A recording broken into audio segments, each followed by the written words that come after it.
Bien-aimés frères et sœurs, que la paix et la grâce de notre Seigneur et Sauveur Jésus-Christ soient avec vous.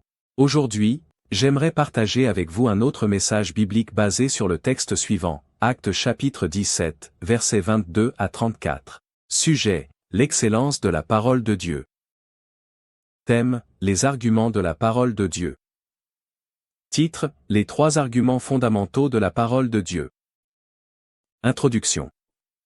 Bien-aimés dans le Seigneur, qu'est-ce qu'un argument?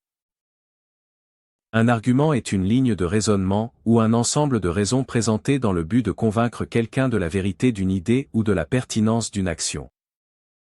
Contrairement à ce que beaucoup de gens pensent, la foi chrétienne n'est pas une foi aveugle.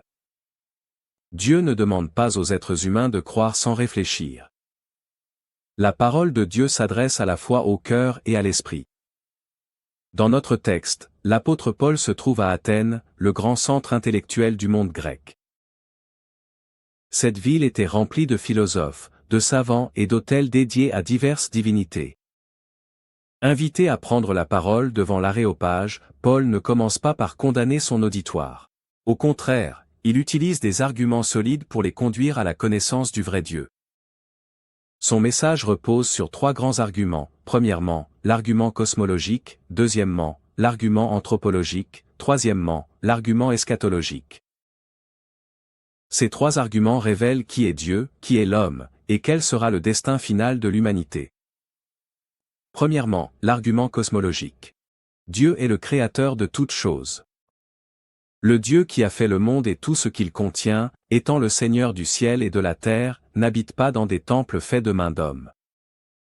Il n'est pas non plus servi par des mains humaines, comme s'il avait besoin de quoi que ce soit, puisqu'il donne à tous la vie, le souffle et toutes choses. Actes, chapitre 17, versets 24 et 25. L'argument cosmologique concerne l'origine de l'univers. Paul affirme une vérité fondamentale, le monde n'est pas apparu par hasard. Derrière l'immensité des galaxies, la beauté de la nature et l'ordre remarquable de la création se tient une intelligence suprême, Dieu. La Bible commence par cette déclaration majestueuse. Au commencement, Dieu créa les cieux et la terre. Genèse, chapitre 1, verset 1. Les Grecs croyaient en une multitude de dieux, chacun ayant une fonction particulière.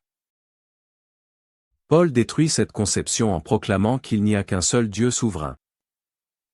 Ce Dieu a créé l'univers, gouverne l'univers, soutient l'univers, donne la vie à toutes les créatures. La simple existence de la création témoigne de l'existence du Créateur. De la même manière qu'une maison révèle l'existence d'un constructeur, l'univers révèle l'existence de Dieu. L'apôtre Paul déclare ailleurs, car, depuis la création du monde, ses attributs invisibles se voient comme à l'œil nu, quand on les considère dans ses ouvrages, sa puissance éternelle et sa divinité. Romains, chapitre 1, verset 20. Application. Nous vivons à une époque où beaucoup cherchent à exclure Dieu de l'origine de l'univers. Pourtant, la création continue de proclamer la gloire de son auteur. Lorsque nous contemplons les cieux, les étoiles, les océans, les montagnes, ou même la complexité du corps humain, nous découvrons les empreintes du Créateur. L'argument cosmologique nous conduit à l'adoration. Puisque Dieu est le Créateur de toutes choses, il mérite notre confiance, notre obéissance et notre adoration. 2. L'argument anthropologique. Dieu est le Père de l'humanité, et il a fait d'un seul sang toutes les nations des hommes pour habiter sur toute la surface de la terre, et il a déterminé les temps fixés d'avance et les limites de leur demeure. Actes, chapitre 17, verset 26. L'argument anthropologique concerne l'origine de l'humanité et sa relation avec les autres. Paul enseigne que toute l'humanité provient d'une seule source. Chaque peuple, chaque nation, chaque langue et chaque culture descend du même Créateur. Cette vérité détruit toute notion de supériorité raciale ou ethnique. Devant Dieu, il n'y a pas de race supérieure. Il n'y a pas de peuple naturellement privilégié. Il n'y a aucune différence de valeur entre les êtres humains. Tous ont été créés à l'image de Dieu. Tous ont besoin du salut. Tous sont pécheurs. Tous peuvent recevoir la grâce de Dieu. Paul continue. Afin qu'ils cherchent le Seigneur. Actes, chapitre 17, verset 27. Le but de notre existence n'est pas simplement de vivre, de travailler et de mourir. Dieu nous a créés pour que nous le connaissions, que nous marchions avec lui et que nous vivions en communion avec lui.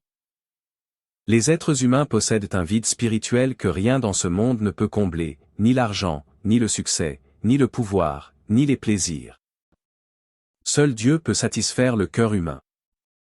Application. Nous devons considérer chaque personne comme une créature précieuse aux yeux de Dieu. Le chrétien est appelé à aimer son prochain, à rejeter tout préjugé et à proclamer l'Évangile à tous sans distinction. L'argument anthropologique nous rappelle que nous appartenons à une seule famille humaine créée par Dieu. Troisièmement, l'argument eschatologique. Dieu est le juge de toute l'humanité. En vérité, Dieu, sans tenir compte des temps d'ignorance, ordonne maintenant à tous les hommes, en tout lieu, de se repentir, parce qu'il a fixé un jour où il jugera le monde avec justice par l'homme qu'il a désigné. Il en a donné la preuve à tous en le ressuscitant d'entre les morts. Actes, chapitre 17, versets 30 et 31. L'argument eschatologique concerne les événements des derniers jours. Après avoir présenté Dieu comme créateur et père de l'humanité, Paul présente Dieu comme le juge suprême. La Bible enseigne clairement que l'histoire humaine avance vers un rendez-vous inévitable, le jugement de Dieu. Chaque personne comparaîtra devant le tribunal divin. Les riches comme les pauvres, les puissants comme les faibles, les instruits comme les ignorants, les croyants comme les non-croyants. Personne n'échappera à ce rendez-vous. Le juge désigné est Jésus-Christ. Celui qui est venu comme sauveur reviendra comme juge. La preuve de cette vérité, c'est sa résurrection. La résurrection de Jésus n'est pas simplement un miracle du passé, c'est la garantie que Dieu accomplira tout ce qu'il a promis. C'est pourquoi Paul appelle ses auditeurs à la repentance. La repentance n'est pas simplement un regret émotionnel. C'est un changement de direction, un retour vers Dieu et une soumission à sa volonté. Application. Même aujourd'hui, Dieu lance le même appel. Repentez-vous.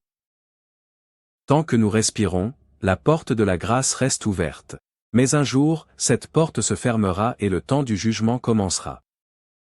L'argument eschatologique nous invite donc à nous préparer dès maintenant à rencontrer notre Dieu. Conclusion. Bien-aimés, le discours de Paul à l'Aréopage présente trois vérités fondamentales. L'argument cosmologique nous enseigne que Dieu est le créateur de toutes choses. L'argument anthropologique nous enseigne que tous les êtres humains partagent une origine commune et sont appelés à chercher Dieu. L'argument eschatologique nous enseigne qu'un jour Dieu jugera le monde par Jésus-Christ. Ainsi, la parole de Dieu s'adresse non seulement à notre foi, mais aussi à notre intelligence. Elle répond aux grandes questions de l'existence. D'où venons-nous? Pourquoi sommes-nous ici? Où allons-nous? La réponse se trouve en Jésus-Christ. Il est le Créateur révélé. Il est le Sauveur envoyé. Il est le juge désigné. Aujourd'hui, Dieu nous appelle à croire en lui, à nous repentir de nos péchés et à marcher dans sa lumière. Que chacun réponde comme l'ont fait de nombreux Athéniens après avoir entendu Paul, et que notre foi soit fondée sur la vérité éternelle de la parole de Dieu. Amen.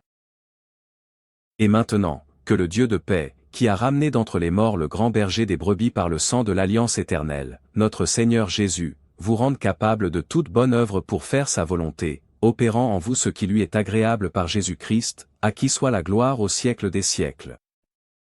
Amen. Si ce message vous a béni, aimez cette vidéo. Abonnez-vous pour recevoir des messages bibliques chaque semaine. Partagez-la avec un ami ou un proche. Commentez ci-dessous. Jusqu'à la prochaine fois, que le Seigneur vous bénisse abondamment.